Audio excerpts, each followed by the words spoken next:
À la croisée des chemins. Épisode 2 du livre 11.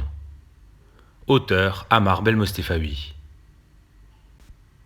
Chapitre 2. Amitié.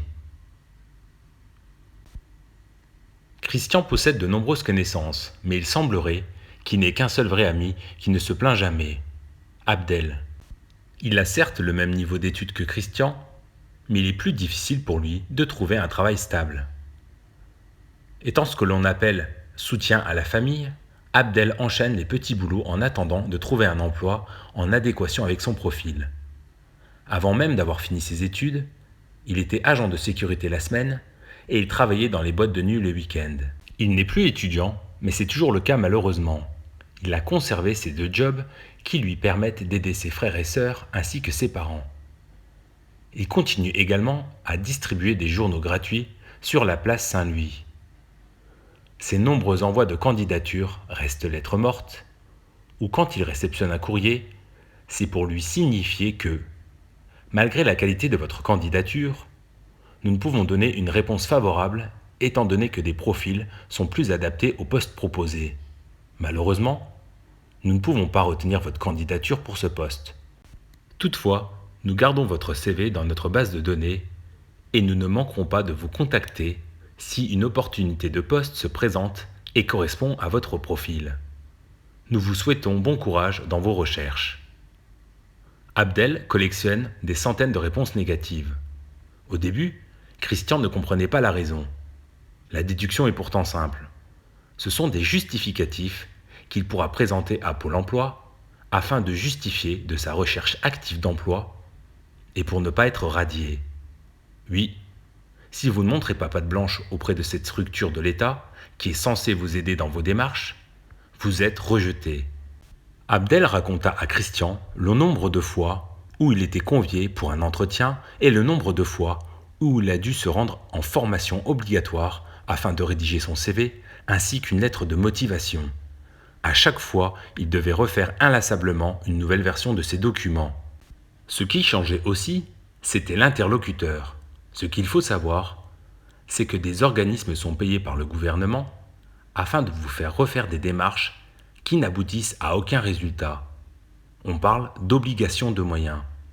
Régulièrement, ces organismes changent de nom, mais ne comptez pas sur ces entités pour trouver un emploi. Coralie a de plus en plus de mal à concilier son travail de vendeuse et à s'occuper de son enfant depuis qu'elle est séparée. Elle doit tout gérer. Déposer son enfant à la crèche, travailler, aller rechercher son enfant après le boulot, manger, coucher son enfant. Elle a du temps à partir de 22 heures. Malheureusement, les journées ne font que 24 heures. Elle est souvent dans le mal. Autant dire qu'après une journée au magasin à décharger les cartons, ranger, plier les vêtements dans les étals, conseiller le client, s'occuper de la caisse et fermer le magasin, sa seule envie est de s'endormir devant une série. Les antidépresseurs n'arrangent pas les choses. Son médecin pense qu'elle fait un burn-out. Ce terme et ce type de traitement sont à la mode en France. Heureusement que Coralie ne travaille pas les dimanches et les lundis. Elle peut en profiter pour rattraper les émissions qu'elle n'a pas pu voir la semaine et ce, grâce au streaming. Ce sont des programmes en rapport avec la télé-réalité ou les séries. La jeunesse a tendance à regarder ce genre d'émissions ou des programmes télévision traitant de sujets d'actualité de type « Est-ce que Brenda va quitter Brandon pour Brian ?» Est-ce que parler à une femme dans la rue est synonyme de harcèlement ? Avoir une barbe ou sortir en pyjama, est-ce tomber dans les extrêmes ? Toutes ces difficultés que j'appelle des vrais faux problèmes ne sont que des occasions afin d'attirer les vues sur des choses sans réelle importance. Le vrai problème, les crises sanitaires, économiques et financières. Il faut croire que le déni est plus facile que de faire face à la réalité, qui est celle du chômage, par exemple, ou du déficit des États qui se creuse jour après jour. Sans entrer dans le détail, les fonds empruntés par les États pour rembourser les banques et renflouer ces dernières créent de l'inflation. Les fonds injectés dans les banques, au lieu d'être injectés dans l'économie, se retrouvent dans les marchés financiers ou dans l'immobilier. Il y a une bulle spéculative qui maintient le système de manière fictive. Pour faire simple, le système est malade et il est sous perfusion.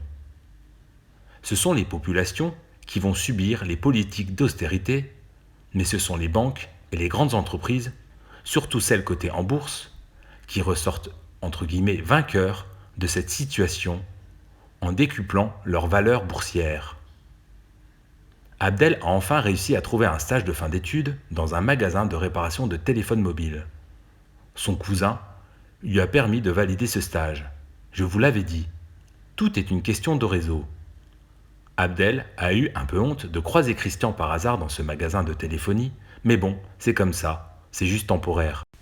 Christian rassure son ami en lui disant qu'au vu de son potentiel, il trouvera mieux par la suite et en attendant, ce genre de petit boulot non rémunéré pour valider son diplôme dans les assurances des pannes.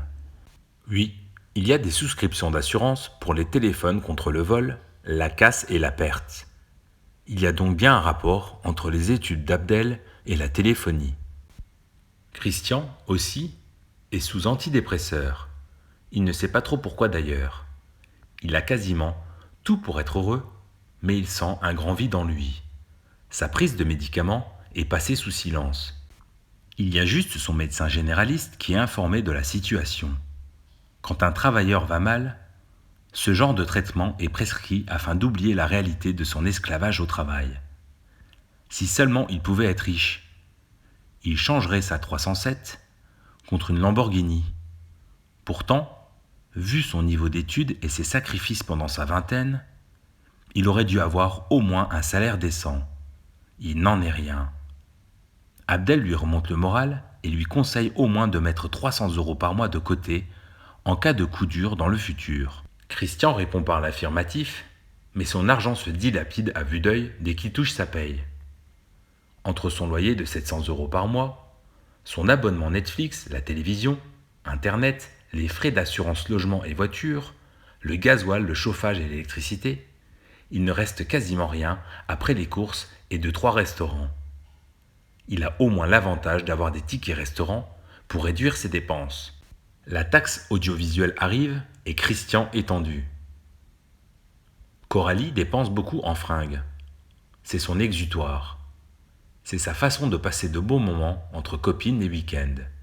Un paradoxe, elle déteste conseiller les clients, mais elle adore faire le tour des boutiques. Sa nouvelle confidente, Edwige, l'accompagne dans son périple, mais cette dernière ne cède pas aux soldes.